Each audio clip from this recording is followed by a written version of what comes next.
اللہ تمہیں نصیحت کرتا ہے کہ اگر مومن ہو تو پھر کبھی ایسا کام نہ کرنا،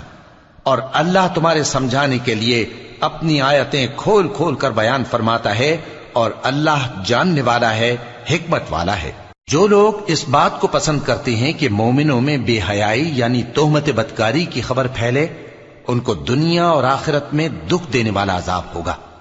اور اللہ جانتا ہے اور تم نہیں جانتے۔ اور اگر تم پر اللہ کا فضل اور اس کی رحمت نہ ہوتی تو کیا کچھ نہ ہوتا، مگر وہ کریم ہے،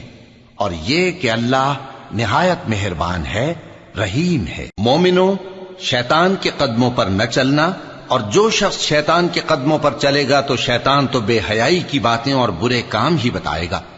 اور اگر تم پر اللہ کا فضل اور اس کی مہربانی نہ ہوتی تو ایک شخص بھی تم میں پاک نہ ہو سکتا،